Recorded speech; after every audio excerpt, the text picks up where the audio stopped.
So hello students, good morning. Once again welcome to the channel. So देखिए आज हम एक नया टॉपिक करने वाले हैं that is types of cell from chapter electrochemistry. Okay, class 12th. Understand? So till now we have studied about the cells, electrochemical cell. Okay, cell potential, electrode potential, gives free energy. So many things we have done. So now we are going to discuss the types about the cells. But you can see here I written cell and battery. Yes. So सबसे पहले मैं इस चीज को समझना है कि what is the meaning of this, कि what is the meaning of cell, what is the meaning of battery. Yes.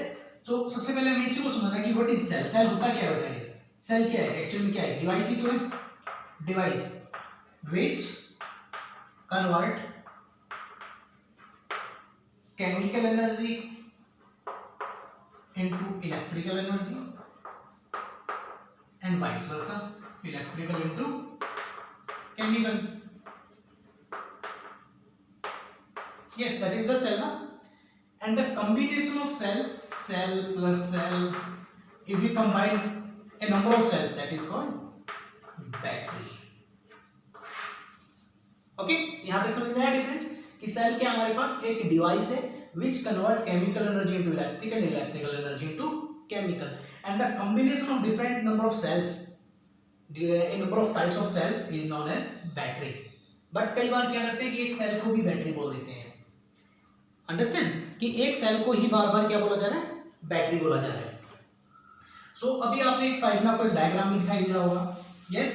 तो अभी हम बहुत कुछ बात करने वाले इस डायग्राम के बारे में. तो सबसे पहले हम बात करते हैं कि जो हमारे 12th क्लास स्टैंडर्ड का जो सिलेबस है उसमें हम पढ़ते हैं types of cells. Generally we are doing 3 types of cells. First one is that primary cell, second is secondary cell, okay, and third one is fuel cell. Understand? तो सबसे पहले तो उनकी डेफिनेशन ही हमें पता होनी चाहिए. प्राइमरी सेल मींस कि that cells which can't recharged, जिसको हम रिचार्ज नहीं कर सकते, और वी कैन से कि which we can't use again and again. कि दैट मींस इसको हमें एक बार यूज करने के बाद ही फेंकना पड़ता है, कि इसको हम बार बार यूज नहीं कर सकते, बार बार रिचार्ज नहीं कर सकते. और हम क्या बोल सकते हैं कि such type of cells in which redox reaction take place only once, कि जो रिडॉक्स रिएक्शन है वो खाली एक बार होगी, एक बार रिएक्शन कंप्लीट हुई उसके बाद हमें सेल को फेंकना पड़ेगा. अंडरस्टैंड? सेकेंडरी सेल कि विच आर रिचार्जेबल, जिसको हम बार बार रिचार्ज कर सकते हैं. That means that redox reactions are in continue. Redox reaction एक बार पूरी होने के बाद फिर दोबारा चल सकती है. Okay. And that of fuel cell, जैसे कि नाम से ही पता चल रहा है कि in which fuel directly used to convert into energy. Yes, ये ऐसी सेल्स में डायरेक्टली फ्यूल यूज किया जाएगा और एनर्जी में कन्वर्ट किया जाएगा. सो हमारे जो 12th क्लास के सिलेबस में हम लोग कौन सी पढ़ते हैं? H2O2 fuel cell. तो क्या मीनिंग हुआ कि हम ऐसे एक सेल यूज करेंगे जिसमें हाइड्रोजन और oxygen as a fuel use किया जा रहा है. अंडरस्टैंड? तो ये तो हुई हमारी types, that is primary, secondary और फ्यूल सेल. डेफिनेशन हमें समझ में आई. So today we are going to discuss the primary cell. अब 12th क्लास की अगर बात करें तो प्राइमरी सेल्स हमें 2 पढ़नी है, सेकेंडरी सेल्स हमें 2 पढ़ेंगे. ओके. और फ्यूल सेल के बारे में हम डिटेल में पढ़ेंगे. देखिए, अगर हम बात करें प्राइमरी सेल्स की तो हमारे सिलेबस में हमें 2 सेल पढ़नी है. कौन कौन सी है? First dry cell, that is the compact form Leclanche cell, है ना. और सेकेंड हम कौन सी पढ़ेंगे? Mercury cell. अंडरस्टैंड? तो आज हम जो कंप्लीट डिटेल करने वाले हैं वो ड्राई सेल के बारे में डिटेल करने वाले हैं अच्छे से, इसकी कंप्लीट कंस्ट्रक्शन एंड वर्किंग के बारे में. ओके. तो जो ड्राई सेल है बेटा हमारा, that is the compact form of Leclanche cell. तो इसलिए आपसे एग्जाम में डायरेक्ट ड्राई सेल, बहुत बार एग्जाम में क्वेश्चन पूछा गया है, डायरेक्ट ड्राई सेल के बारे में पूछ सकते हैं या फिर लैग्रैंजे सेल की कॉम्पैक्ट फॉर्म है हमारी. So this is the construction. अगर हम बात इस कंस्ट्रक्शन की करें तो मैंने साइड में इसकी कंस्ट्रक्शन बनाई हुई कि इस टाइप की कंस्ट्रक्शन है कि जो हमारा आउटर कंटेनर है that is made up of zinc. Understand? और उस जिंक के साथ जिंक की जो प्लेट है उसको लगते हुए जो मैंने ऐसे करके दिखाया हुआ that is a paste electrolyte we can say. और वो पेस्ट कौन सा होता है हमारा ammonium chloride plus zinc chloride का एक मिक्सचर होता है, अंडरस्टैंड। और उस पेस्ट के आगे फिर लगाया जाता है पोरस पेपर ताकि एनोड और कैथोड को सेपरेट आउट किया जाए। और पोरस पेपर के साथ जस्ट ऐसे मैंने डॉटेड लाइन में दिखा ये ऐसे दिखा that is another paste a mixture of manganese oxide plus carbon which in touch with anode, जो कैथोड सॉरी जो कैथोड के टच में है। ये जो हमारे पास ग्रेफाइट रोड है this one, this is graphite road, और ये किसके टच में है, ये MnO2 के कार्बन के, जो एज ए एनोड काम करेगी, एज ए कैथोड काम करेगी सॉरी। तो जिंक जो है हमारी एज ए एनोड काम करेगी और जो ग्रेफाइट रोड है वो एज ए कैथोड काम करेगी इसका। And this is the metal cap. Okay, dry cell कौन सा सेल है हमारा, जो आपने देखा होगा जो पहले रेडियो में डालते थे, बड़े बड़े सेल जो आजकल टीवी रिमोट्स में डालते हैं। ओके, हम बहुत सारे अपने और कुछ खिलौनों में डालते हैं, टॉयज वगैरह में, understand. So that is a dry cell जो एक बार यूज होने के बाद हमें फेंकना पड़ता है, दैट मीन्स उसके अंदर जो रिएक्शन एक ही बार होगी। देखा ना सेकंड एग्जांपल। सो ये आपके सामने कंस्ट्रक्शन बनी हुई है, तो एक तो हमें इसकी कंस्ट्रक्शन अच्छे से आनी चाहिए, कई बार एग्जाम में पूछ लिया जाता है आपसे कंस्ट्रक्शन। अब इसमें आउटर लेयर है जो जिंक की बनी हुई है, उसके बाद आपने देखा होगा सेल को एक बाहर से कार्डबोर्ड कागज से कवर कर देते हैं, अंडरस्टैंड। तो इसके अंदर अभी हमें जिंक है और ग्रेफाइट की रोड है, जिंक जो है एज ए नोड काम करेगी। तो अब हमें ये देखना है कि इस सेल के दौरान इस जब ये ड्राई सेल है, ड्राई सेल के अंदर रिएक्शंस क्या होती है। तो हम बात करते हैं इसके केमिकल रिएक्शंस की। ओके, तो हम बात करते हैं केमिकल रिएक्शंस की। तो एट एनोड कि एनोड पे क्या रिएक्शन होगी, जिंक अभी बताया कि जिंक जो है वो एज ए एनोड काम कर रहा है, तो इसका जिंक क्या करेगा, it will donate 2 electrons convert into Zn2 positive donate 2 electrons. Okay, तो कैथोड पे तो हमेशा जिंक की रिएक्शन होगी।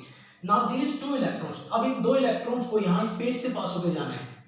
तो ये पेस्ट क्या कर रहा है हमारा काम, एज ए इलेक्ट्रोलाइट इस पेस्ट से पास होकर जाना, मतलब एनोड तक कौन पहुंचाएगा, इस पेस्ट में से ही हेल्प करेगा कोई, अंडरस्टैंड। तो इस पेस्ट में से हेल्प कौन कर रहा है, ये अमोनियम क्लोराइड का जो हमने सॉल्ट लिया है।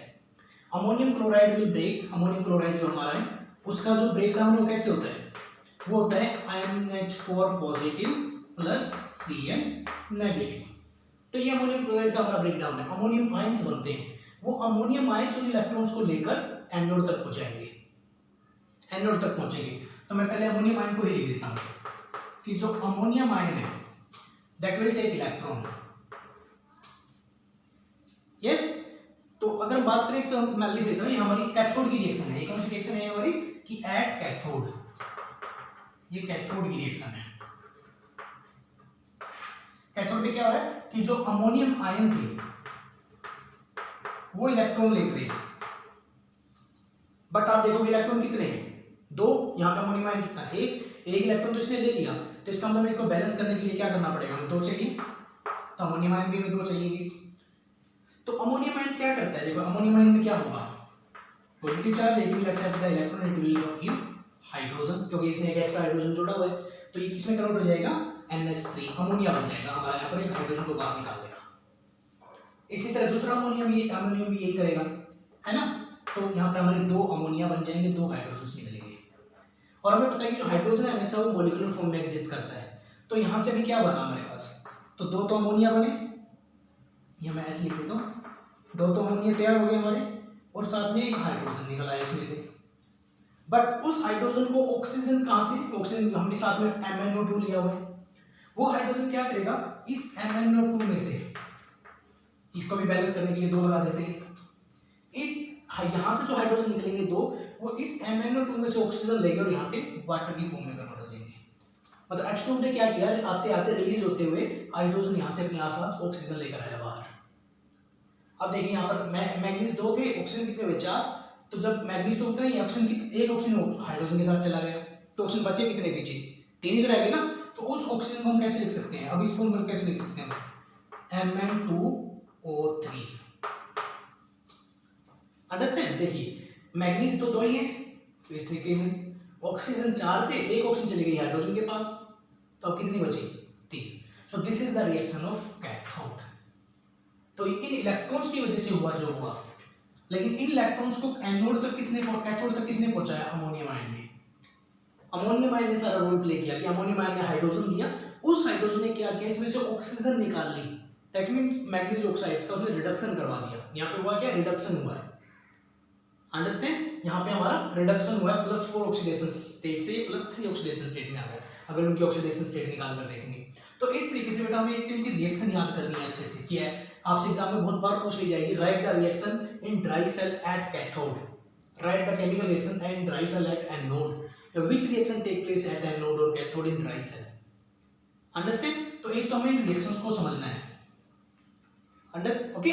अब दूसरा काम, ठीक है, देखिए हमने अमोनियम क्लोराइड का पेस्ट का यूज कर लिया, MnO2 का यूज कर लिया, हमने इस मिक्सचर का यूज किया, जिंक ने इलेक्ट्रॉन्स डोनेट किए, और इस पेपर क्या कर रहा है, एनोड और कैथोड को सेपरेट आउट कर रहा है। तो यहाँ पर हमारा जिंक क्लोराइड का क्या यूज है, अब ये भी क्वेश्चन लेवल से पूछ सकते हैं कि what is the role of that zinc chloride, zinc chloride का क्या यूज है। यहाँ देखिए बेटा, यहाँ पे हमने देखा केमिकल रिएक्शन में जो कैथोड रिएक्शन थी उसमें क्या बन रहा है, अमोनिया बन रहा है साथ में, एंड वी नो कि अमोनिया क्या होता है, अमोनिया क्या होता है, ammonia is a gas, yes और नो। तो अमोनिया गैस है, अगर इस ड्राई सेल के अंदर गैस बनती जाएगी तो क्या होगा, ये तो फट सकता है ना, यहाँ इसके अंदर ब्लास्ट हो जाएगा, ये फट जाएगा, यस। तो गैस को हम कितना ट्रैप करके रख सकते हैं। सो ये जो अमोनिया की जो गैसियस नेचर था, ये जिंक क्लोराइड जो हमने लिया हुआ है साथ में, वो क्या करेगा, उस अमोनिया के साथ जुड़ के उसको कॉम्प्लेक्स फॉर्म में कन्वर्ट करवा देगा, क्या करवा देगा, कॉम्प्लेक्स फॉर्म बना देगा। तो क्या बन जाएगा हमारे पास कि जो जिंक क्लोराइड था प्लस अमोनिया, तो आपस में जुड़ के क्या बना लेंगे, ZnNH3 की ट्वाइस Cl, ये कॉम्प्लेक्स बन जाएगा। कॉम्प्लेक्स का मतलब होता है कि दो सॉल्ट का आप मिक्सचर बना देना, जो हम 12th क्लास में आगे नेक्स्ट चैप्टर 9th चैप्टर में ही पढ़ेंगे, कॉम्प्लेक्स कोऑर्डिनेशन कंपाउंड में। कॉम्प्लेक्स होता है एक बड़ा सॉल्ट, दो सॉल्ट का मिक्सचर, तो ये इसका नाम क्या हो जाएगा हमारे पास, डायमीन डाइक्लोराइडो जिंक, कॉम्प्लेक्स सॉल्ट। तो अब यहां से भी आपसे क्वेश्चन पूछ सकते हैं कि what is the role of zinc chloride in the paste. Zinc chloride का क्या यूज है कि that directly combine with the ammonia gas and convert it into complex form. यहां पे हमें जिंक क्लोराइड का यूज भी पता चल गया। एक क्वेश्चन क्या बनता है इसके ऊपर कई बार, इस सेल का पोटेंशियल हमें याद रखना है। इस सेल का जो पोटेंशियल है वो 125 वोल्ट से 150 वोल्ट 1.50 वोल्ट तक का रहता है, तो हमें इसका पोटेंशियल ध्यान रखना है, ओके, कि इसका जो पोटेंशियल है ड्राई सेल का वो 1.25 वोल्ट से 1.5 वोल्ट के बीच में वैरी करता है, अंडरस्टैंड। देखा होगा आपने कई बार टाइम के साथ साथ कि आज हमने रिमोट में सेल डाले, आज तो बिल्कुल सही चल रहे हैं, आफ्टर 3 मंथ्स 4 मंथ्स और 5 मंथ्स उनकी जो वर्किंग है थोड़ी स्लो हो जाती है, दैट मीन्स उनका पोटेंशियल वैरी कर रहा है, understand. So this was the complete detail बेटा about dry cell. So that is a very important topic. So इसके अंदर में constructions, इसकी दोनों reactions at anode और at cathode, इसका potential और role of zinc chloride, ये सारी चीज डिटेल्स में पता होनी चाहिए, understand? I hope अच्छे से समझ में आएगा ये टॉपिक, okay?